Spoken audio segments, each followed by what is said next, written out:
Tronald?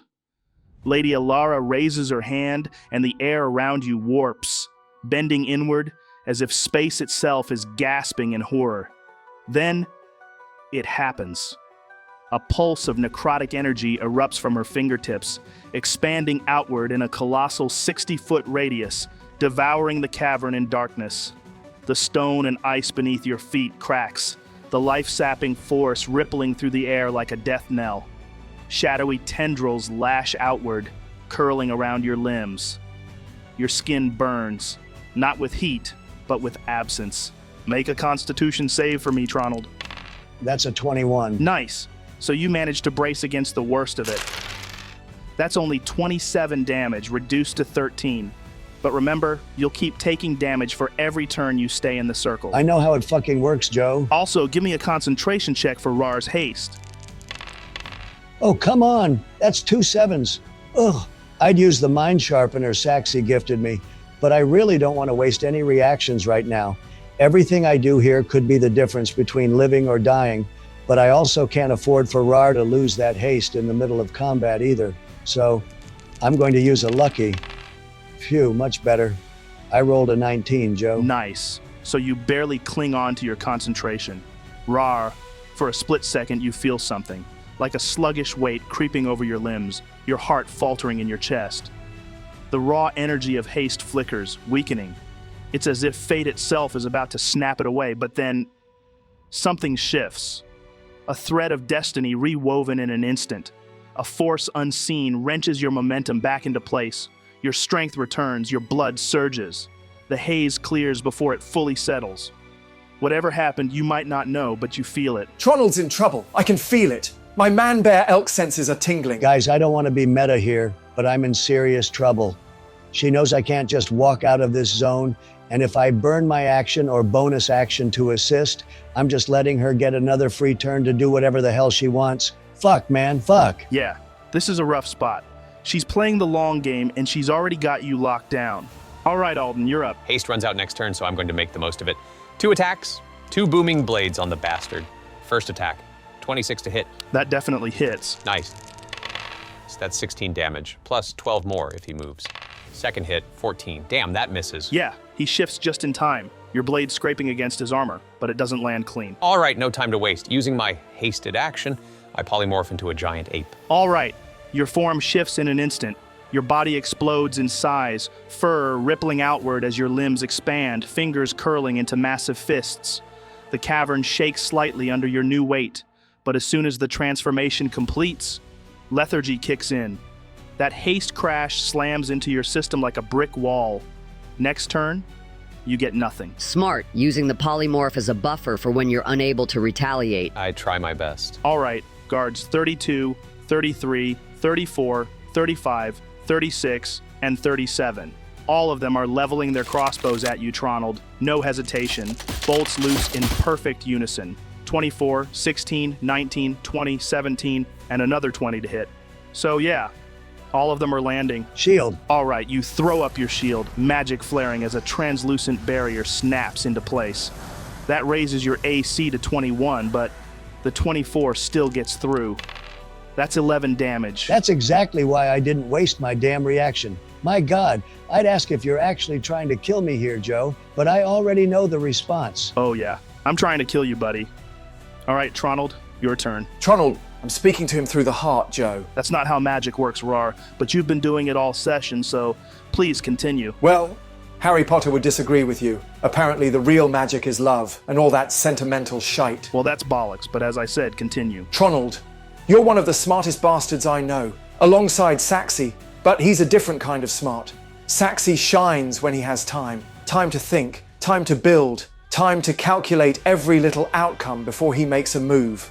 But you don't get that luxury. You perform best when the walls are caving in, when everything is going to shit, when the air is thick with blood and screaming and there's no time to think, only time to act. And right now, right fucking now, that's when you're at your strongest. I don't give a shit if you need to drop my haste. If there's something you need to do it. Don't hesitate, don't hold back, because these odds, they're stacked so fucking high against you right now. But if anyone can claw their way out of this mess, it's you. So do it. All right, Tronald, what's your move? All right.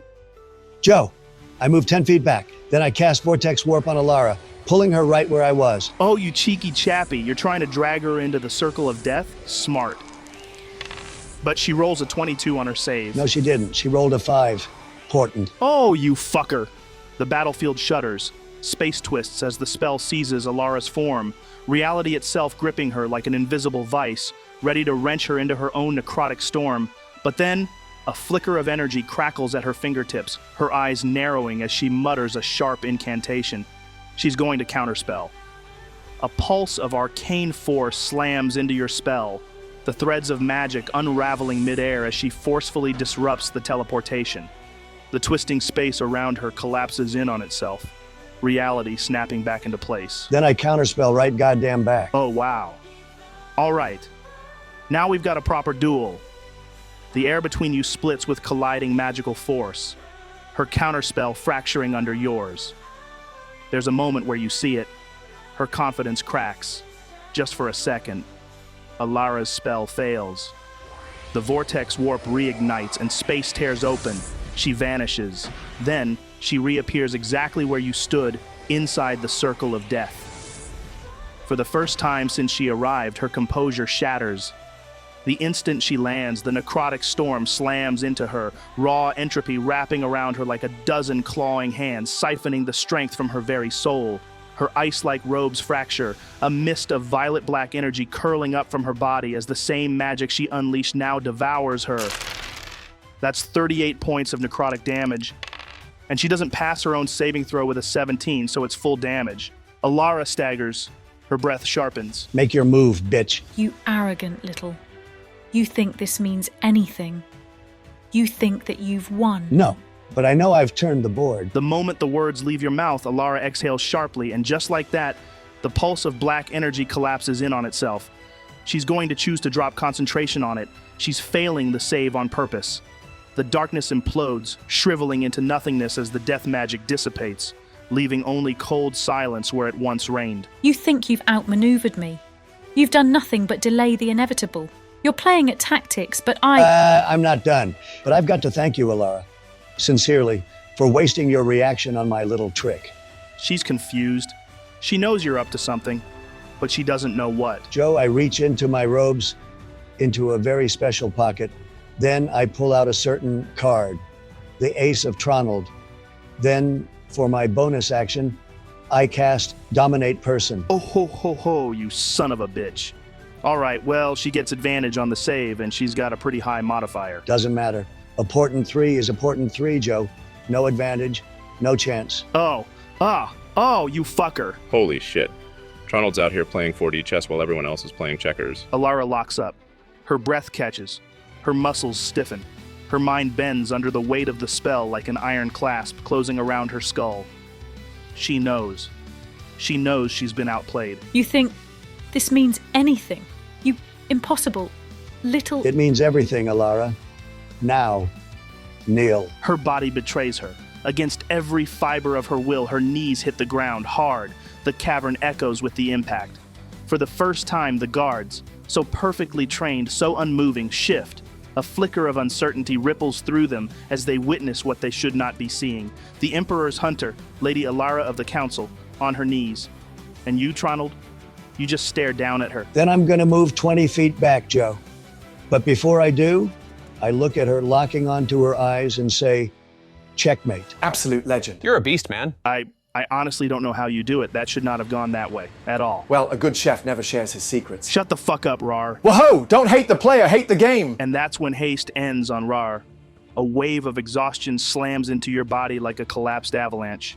The fire in your blood snuffs out, your pulse stuttering, your limbs lock.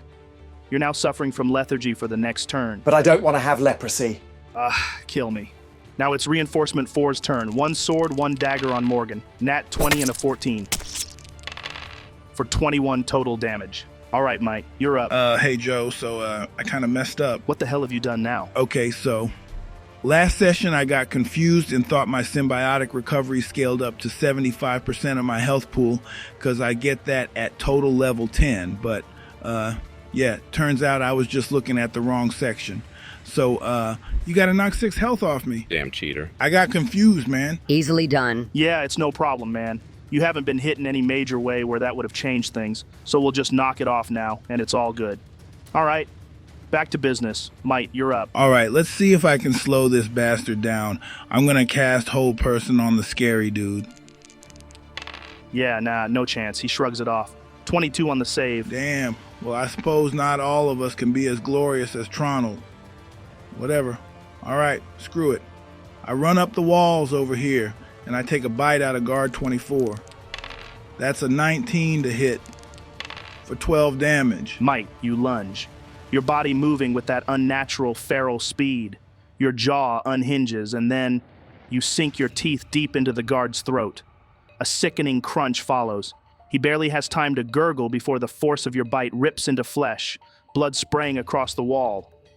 His hands twitch, a reflex grasping at the gaping wound before his body goes limp. You feel the last shudder of life pass through him before you release, his form crumpling to the cavern floor in a motionless heap. The air smells of iron. The kill is satisfying. Rebel 2 is going to make an attack on Reinforcement 4. That's a 19 to hit for 7 damage. All right, Saxy, your turn. I release my arcane cannon, lightning shot, hitting all of them. Yeah, but first, give me that check to see if it backfires or not, Saxy. That's a 23 on my intelligence check for the overload. It works fine. That's 44 points of damage to all of them. Nice. The cannon fires, and for a split second, the cavern is lit up like a storm breaking through the sky. An explosion of pure, blinding lightning detonates almost point blank into the unsuspecting guards. The force is instant. The guards barely have time to register what's happening before raw energy tears through them. The air itself splits apart with the sheer voltage. The rock beneath them cracks under the concussive force as arcs of white-blue electricity dance across the cavern walls, igniting metal, overloading their armor, ripping through flesh. They're still standing, but damn, you did a number on them. Then I fire my pistol at guard 33. Bonus action, loading it with a teleportation bullet.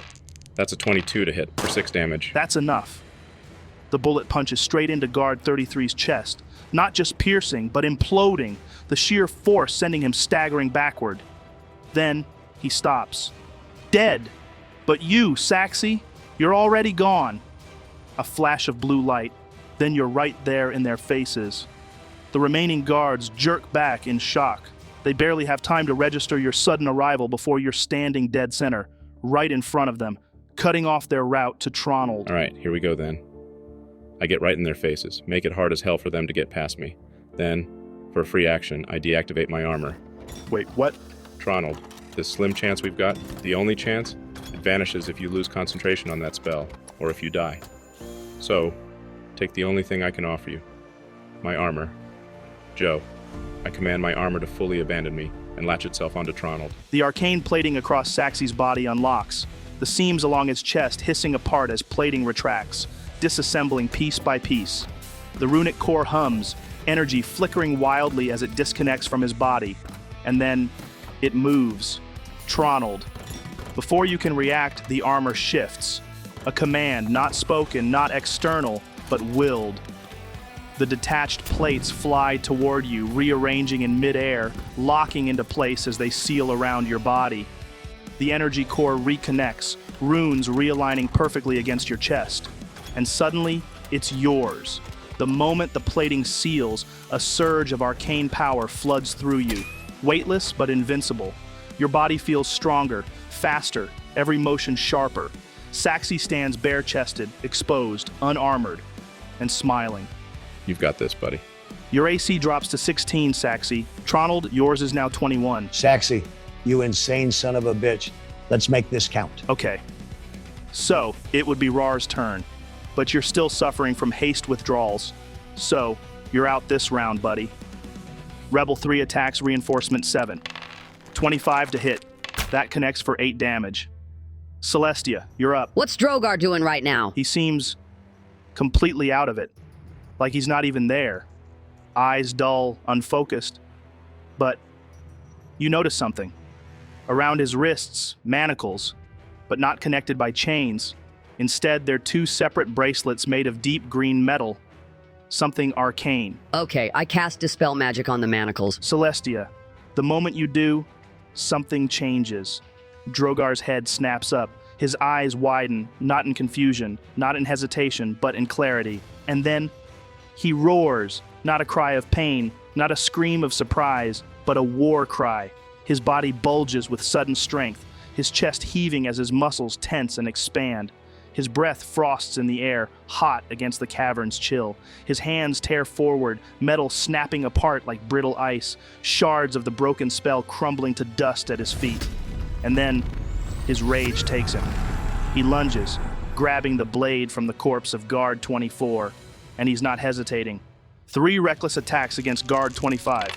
That's a natural 19, which is a crit for him, followed by a 24 and a 25. The first strike, it cleaves through armor like paper, the edge splitting through the guard's ribs, carving deep bone snapping beneath the sheer force. The second strike is a gutting blow, ripping open his midsection, blood spraying across the cavern floor. And as for the third strike, it's a killing blow. The sword carves up, deep, brutal, final. With a single swing, Drogar severs the man's head from his body. The helmet clatters to the stone before the body even has time to fall. And then, Drogar charges forward, blade dripping, eyes locked on the main enemy. Damn. Man was waiting for that moment. And that is how you wake up a berserker. Now it's the main guy's turn. The black-armored figure stands amidst the chaos, unmoving for a moment. Then his armor pulses, veins of sickly green energy coursing through the plates like something alive, something hungry. Then he screams. It's not human. It's raw, monstrous fury. A wretched, unnatural distortion of sound that shakes the cavern walls. The ground explodes in a 40-foot radius around him, sending waves of pure, arcane energy surging outward in all directions. Everything caught inside is hit at once. That's 32 points of damage to both Raarh and Alden. Make Constitution saves.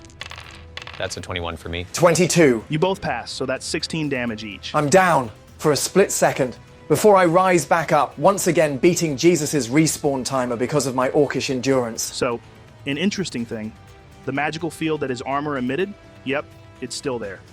So, this entire area is now an anti-magic field. Well, that's not good at all. Alden, your ape form took the 16 damage, but it's now gone. While you're inside this field, polymorph is completely negated. Make a concentration check to see if you lose it permanently. Phew, 17. You hold on to it, but for now, it's useless. While you're inside this field, it won't reactivate. Anyway, because you polymorphed, your blade song is also gone, and your mage armor is gone because of the field. Your armor class is now 15. I don't like that, Joe. Tough titties. And now, he's coming for you, Alden. The blade rises, glowing with the same sickly green energy, infused with something far worse than steel. Then, he swings. That's a natural 20. That's 26 slashing, 12 psychic, 11 fire, 54 damage total. Holy shit, well, I'm down. Then he levels his ballista right at you, Celestia. That's a 27 to hit, which hits. So that's for 32 piercing and 7 fire, 39 total. Fucking ouch! Guard 23 levels his crossbow, eyes locked entirely on you now, Tronald. Then he fires. That's a 19 to hit. Misses. Thank God for that armor, Saxy. I didn't have a reaction available. Reinforcement 7 strikes at Morgan, sword flashing first, 19 to hit, 7 damage. The dagger follows close behind, 18 to hit, 4 damage. Reinforcement 8 moves in next, blade swinging in a brutal arc with a natural 20 to hit, for 18 damage. The dagger comes next, 21 to hit, for 4 damage. Morgan takes 33 damage in total. Kobe, you're up. Final death save. Booyah. Natural 20, boys. Nice. You're up, Kobe, and with 1 health. What's with all the goddamn nat 20s? I mean, I'm not complaining, but damn. No time to waste. I cast Tidal Wave on reinforcements 7 and 8. Nat 1 and 11, both fail. 25 damage each. The wave slams into them, crushing them under its sheer force. Both are knocked prone, armor drenched, weapons slipping from their grip. They're barely holding on. Both are looking rough. Bonus action, healing word on Kragus. 6 health restored. Kragus breathes in sharply as the magic knits his wounds. He's back. Alden, death save for me, buddy. 12, that's 1 pass. Nice. So, Kragus raises his hammer high as he zeroes in on reinforcement 7. The first swing is a brutal downward arc, Bone and steel crack on impact. So with a 13 damage, the guard's skull buckles under the force, his body collapsing lifelessly to the cavern floor. Then with a fluid spin, he brings the hammer back around, swinging it into the side of Reinforcement 8's ribs. The crunch is sickening, the force nearly sending the guard off his feet. He staggers, barely standing, on the brink of death. That's 12 damage. He's super rough, barely clinging on. It's here. Morgan sees his opening. The short sword whips free from its sheath in one swift motion. No hesitation. He steps in close, blade flashing once, straight to the throat. The steel sinks deep. With 10 damage, Reinforcement 8 gurgles, a shuddering inhale escaping him as blood spurts from the wound. Morgan twists the blade, then rips it free. The body hits the ground, motionless. Now, it's Lady Alara's turn. But she can't do anything, because she's dominated. Her eyes flicker toward you, Tronald, but they do not hold hatred nor defiance, only expectation, waiting for your will to shape her next move. Because, in this moment, Lady Alara is no longer her own. She belongs to you. Guard 32 slashes at you, Saxy. 24 to hit. 7 damage. Dagger follows. 18 to hit. 6 damage. That's 13 total. Guard 34 looses a crossbow bolt. 17 to hit. 8 damage. Guard 35 fires another. 20 to hit. 7 damage. Guard 36 steps in, swinging wide. 11 to hit, misses. Dagger follows. 23 to hit. 1 damage. Finally, Guard 37 aims and fires. 16 to hit. 6 damage. I'm down. Saxy. The first slash rips across your side, cutting deep into exposed flesh. You barely have time to flinch before the dagger finds your ribs, slicing through like an extension of the first blow. Then, the bolts come. One pierces your shoulder, another slams into your thigh, sending you staggering back. You try to hold ground, try to brace. But then, the last bolt. It strikes center mass. There's a sharp pain, then a coldness spreading through your chest. You feel your legs weaken, the weight of your own body suddenly too much to hold. Your knees buckle. You fall. The world spins as you hit the cavern floor, your vision blurring, the chaos around you turning into a muffled hum. Saxy! Well, shit. Saxy and Alden are down, and I'm looking like a damn overcooked roast that someone left on the spit too long and forgot to baste. It's okay. It's okay. Yeah, but me and Celestia are still standing. And hey, Kobe's alive too. What the fuck is Kobe gonna do? Excuse me? I can hear you, you know? No, you fucking can't. You're like 400 feet away. All right, Tronald, you're up. I delve fully into Alara. What level spells does she have? She's a level 14 caster, so you can check what she's got. And her spells? Here, I'll send you her spell list. As you can see, her only level 7 prepped right now is teleportation. You deduct that her clear intention was to grab you and flee. This whole thing, this whole battle, this whole having Drogar wriggling on the end of a fishing rod for everyone to chase, it was never about stopping your group, never about Icehold, never about the prisoners, never about Raarh. This was a setup. For you. Right, well, let's waste that spell slot. I force her to cast Fireball at level 7, targeting that cluster of guards behind Saxy, so none of it hits him. Brutal. Why did you sound a bit Russian just then? Dunno. Anyway, that's 55 points of damage. Lady Alara's hands snap upward, but not of her own will. Her eyes widen, lips parting slightly as her body moves in perfect obedience to Tronald's command. Her fingers ignite, red-hot magic swirling to life, flames coalescing in the space between her palms. And then, the fireball launches. It streaks through the air like a falling star, slamming dead center into the cluster of guards. The blast radius expands instantly, a monstrous, searing sphere of pure destruction. The cavern walls tremble, the shockwave ripples outward, and the guards, they are gone. Bodies incinerated in an instant. Armor melts, flesh turns to ash. The heat lingers even after the spell dissipates, leaving only charred remains and the smell of scorched metal. And just like that, her 7th level spell slot is burned, and the guards, they are completely decimated. Then I command her to move 30 feet up, and I run over here. Wait, can I fly using Saxy's armor? I mean, it would be challenging. The intricacies of the armor are unknown to you.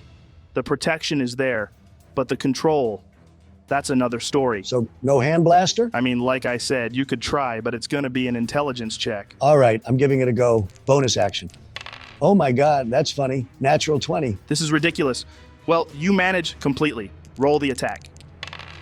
Hey, Saxy, what stats does this thing have? I'm pretty sure he just makes it up as he goes along. Shut up. It's 1d10 plus your intelligence modifier. Yeah, usually you wouldn't get the modifier, but with my blaster, you do. Neat. All right, 18 to hit.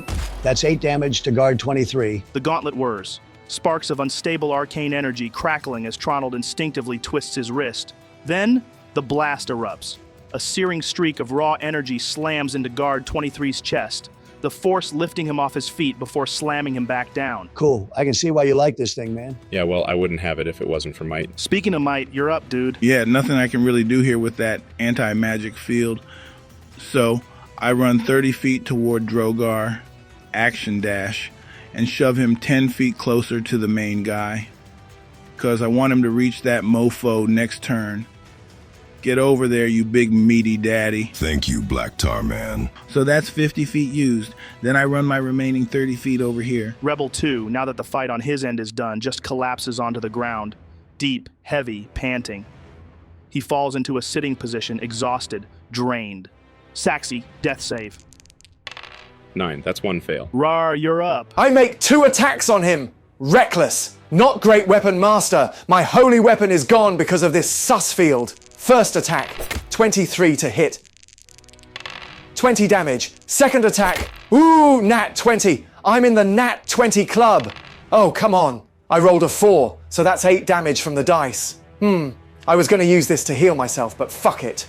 Joe, if I pump my necrotic damage into him, will the anti-magic affect it? There's no way of knowing. Okay, well, sometimes you've just got to risk it for a chocolate biscuit. I'm going to pump my 5d10 necrotic damage from Nephthid into him. That's 37, doubled, that's 74. Sue, that's 82 for all the dice. Plus rage and strength mod, that's 89 total. If it works, does it work? Yes, while the effect of Holy Weapon has diminished, the raw power that you can summon from the sword in a single burst, that did not. And you see it take him by complete surprise. The blade descends, but this is not like before. This is not just steel meeting flesh, this is Nepthet Ka. As you swing, the runes across the blade ignite, black lightning crackling along the edge as something ancient, something far beyond mortal means, awakens.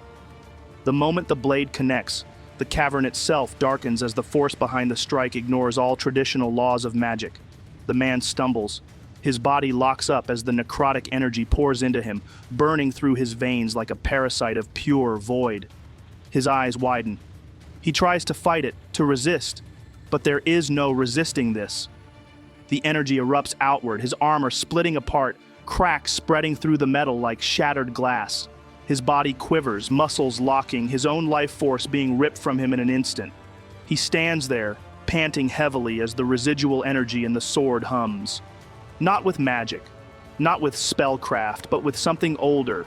Something that does not bow to the laws of anti-magic. Someone that does not bow to anything at all. You're so fucking cool, Nepthet. Thy zeal doth please me, warrior. Go forth and let not the tides of fate make cowards of thee, for power doth yield only to the worthy. Rebel 3 is going to stay put and guard this entrance. Celestia, you're up. I cast Dispel Magic on the armor, but I'm casting it at level 5. Can't afford for this to fail. Level 5? Yep. Well, in that case, the armor fizzles out. The sickly green glow that once pulsed across the metal fades. The air itself shifts, as if something that wasn't supposed to exist here has been erased. And just like that, the anti-magic is gone. Side note. If it was the spell anti-magic field, this wouldn't have worked. But this was an enchantment on the armor itself. Bigger range, less utility. Honestly, I'm just glad it worked. Now it's your father's turn, Raarh. Drogar rushes forward, his eyes locking onto you, and then your sword. Hand me that sword, boy. Do you release? Of course I do. Here you go, Papi. Treat him with love. Then he's going to make 3 attacks with Nepthet Ka. Reckless. First attack. 23 to hit second attack.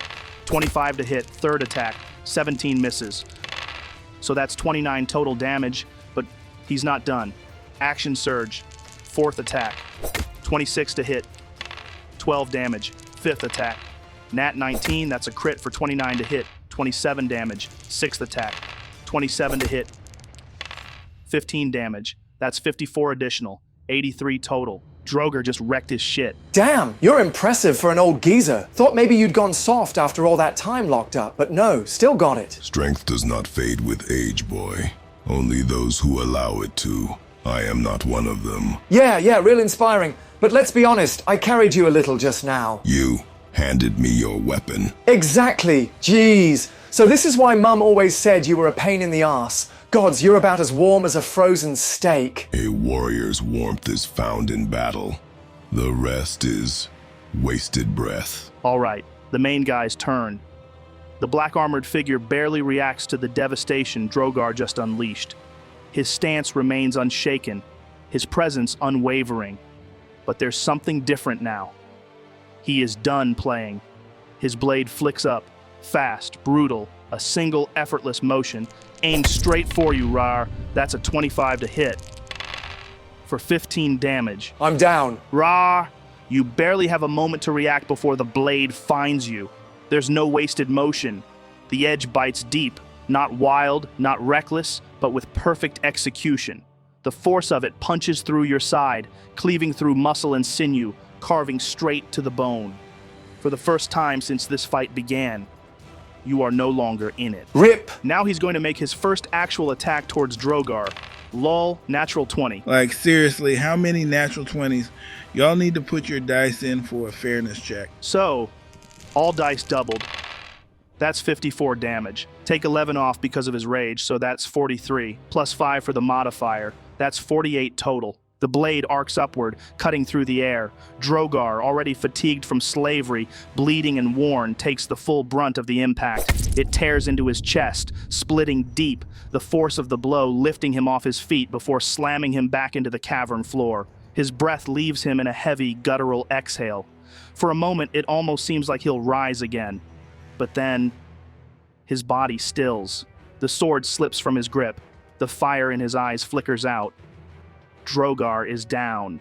Second attack, Ballista, towards you, Celestia. That's a 27 to hit. Why are you even asking? I wasn't asking, I was stating. Holy fuck. So he rolled max damage on 3 of his 4 dice. That's 39 plus 5 for his modifier. 44 total. Fan-fucking-tastic. I'm down. The moment the trigger clicks, the ballista bolt launches, a steel-tipped monstrosity cutting through the cavern. The bolt slams into your chest, tearing through armor, the sheer force lifting you off your feet, then driving you into the cold stone below. The last thing you feel? The unforgiving cold of the cavern floor. Well, fuck. Head count, people. Who have we still got? I'm still up. Me too, barely. Fuck.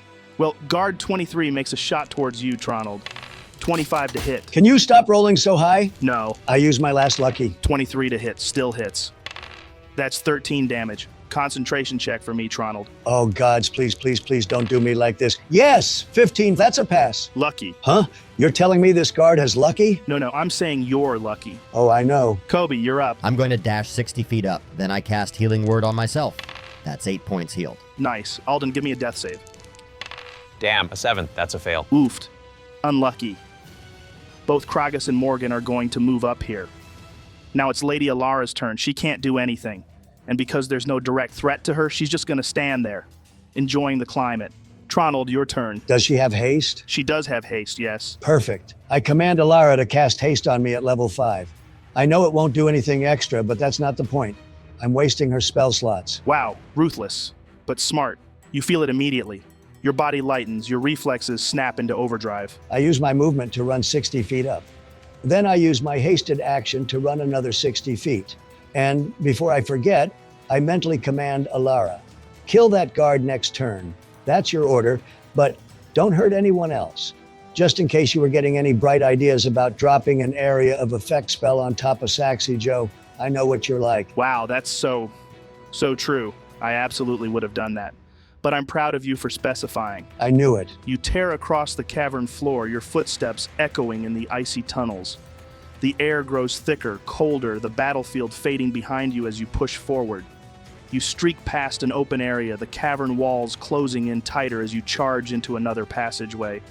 The space grows narrow, the sound of battle dampening behind you. Then, just as you round the final bend, you see it. Bodies. The first thing you register is Raarh. He's sprawled out, barely breathing, his massive frame unnaturally still. Then, Alden, a motionless heap beside him, blood pooling beneath where he collapsed. And then, Drogar, a warrior who stood unshaken in the worst of storms, felled. You can't see Celestia or Mite from this angle, but that's almost worse, not knowing, even though you do, you dirty little metagamers. The moment I peek around, I take it all in. The carnage, the bodies, the silence. Then I immediately duck back down, around the corner, out of sight, out of immediate danger, and that's my turn. Nice. All right, Mite, you're up. I move around the corner. How rough is Green Sauron looking? Not great, dude. Oh, really? Nice. Did you just call him Green Sauron? My hands weave together, arcane energy coiling in my palms, the heat intensifying. Then I cast heat metal on his armor at level 3. That's 19 points of damage. The air around the armored figure distorts, waves of rippling heat rising off his plate as it glows red hot in an instant. The moment it takes hold, the metal sears into his flesh. Smoke curls from the gaps in his armor, the smell of burning flesh choking the air. He gives a sharp snarl, his body tensing as he tries to endure it. But pain does not negotiate. Then I move 10 feet back, just in case. Right, I need death saves from Saxy, Raarh, and Celestia. I'll roll one for Drogar. Rolled a 3. That's a fail. Oops, that's a 9. Fail. Guess I'm not as stubborn as I thought. I'd kill for a steak right now. How are you thinking of food at a time like, oh, come on? Natural fucking one. Where's my natural 20? This is bullshit. All right, so Drogar rolled a 6. That's also a fail. Wow.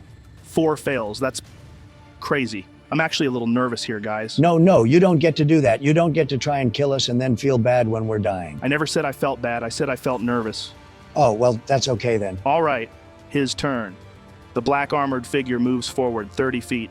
Then, he raises the ballista. He fires at you, Mite.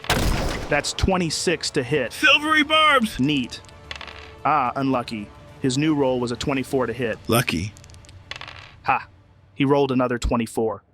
Anything else? Please no. Ha. No. That's 26 damage. Then, he fires again. 25 to hit. And 19 damage. I'm down! The first shot slams into your ribs, the sheer force lifting you off your feet. The air is forced from your lungs, a sharp burst of pain radiating through your body. You barely have time to process it before the second bolt hits. The impact drives you down, the tendrils of your symbiotic form convulsing, reacting instinctively, lashing out at the air like a dying flame grasping for oxygen. Then, something cracks. Your vision blurs. Your limbs fail you. The black shifting mass of your symbiote oozes off your body, melting into the floor like ink dissolving in water. Its form quivers, pulsating in erratic, sickly motions, struggling to hold itself together without you. A low, guttural voice slithers into your fading consciousness. Now, hear me out. How about you give me full control? I mean, I'm not against it, but let's say you get dropped the second you come back, then I'm dead. You see my issue here? It's not that I don't trust you, it's just that I don't like the concept of, permadying. Ah, that's fair. That's fair. You know what? I like this. Us. This whole blossoming relationship. Very healthy. Communication. Fantastic. Oh yeah, super healthy. Nothing says mutual respect like me being a bleeding pile of shit on the ground while you try to coax me into body hopping. So, that's a maybe. I'm thinking about it, all right? Guard 23 chases after you, Tronald. He hasn't spotted you yet, so instead he takes a shot at Saxy. That's a 13 to hit, which misses. Can you please not shoot my corpse? I still have a chance to be re-alived. Never. Fuck you, dude. All right, Kobe, you're up. I'm just gonna run up here faster than a possum on payday in a Dollar General parking lot, Joe. Okay, I'm going to pretend I understood that. Anyway, Craigus and Morgan are going to do the same. Now for Lady Alara. Obeying your command, Tronald, she is going to cast Fireball at level 5 toward Guard 23, making sure to miss Saxy. That's 43 damage. And, he fails his dex save. So, yeah, he's turned to ash. Just gone. Poof. Tronald, you're up, buddy. Joe, I run around the corner again using my movement. Tronald, you round the corner. The battlefield expands before you, bodies strewn across the cavern floor, the air thick with the stink of blood, smoke, and magic. But your eyes lock onto one thing. Him. The black armored figure standing amidst the wreckage, his massive form still, his blade held at his side, waiting. There is no fear in his stance. So, the prodigal son has returned. A pause. His head tilts slightly. Then he laughs. At first, it is low, a mere breath. Then, a chuckle, dry and rasping. And then, it grows. The laugh builds, sharp, jagged, unnatural, reverberating through the cavern like a twisted echo. It is not the laughter of a sane man. Something funny? You truly do not see it, do you? Over whom shall he reign? For when the war is done, when the fire has devoured all, and when the ash settles upon the bones of a dying world, there will be nothing left to rule. Joe, I raise my hand and cast Fireball at 4th level on him, over here by this rock, so it doesn't hit anyone else. He rolls a 16 plus 4 for a 20 total. He passes the dex save. Silvery barbs from my spell-storing jewelry. 9 plus 4. That's a 13 total. He fails. That's 38 damage. Alden, would you like to do the honors? Ooh, I'd love to. Tronald, how do you want to do this? As he's laughing, talking, or whatever else this psychopath is doing, I send the bead of fire directly down his throat. Before it explodes, I say, I don't know what the future holds, but you won't be around to witness it. With perfect precision, you flick your wrist, sending the bead of fire, not at his chest, not at his feet, but directly down his throat. The moment it touches the back of his tongue, his eyes widen. A realization too late. The detonation builds, locked inside him, a firestorm with no escape. Then, after your words, the explosion ignites inside him, detonating outward, splitting his body apart from within. His chest bulges, cracks of pure flame bursting from his ribs, his armor splitting open like molten rock. He staggers, his hands clawing at his throat, but there is nothing left to save. The magic consumes him. And yet, even in his final moments, he does not scream. Instead, he smiles. Then he speaks. Ah, yes. The Omnitheon son. The war is coming. And when the world burns, when the sky is blackened and the rivers run red, I'll be glad I'm not there to witness it. Then, his eyes close. His body finally gives out, the last of his strength fading. And yet, even in death, even as his form crumbles to nothing, as his body disintegrates into smoldering ash, his smile never fades.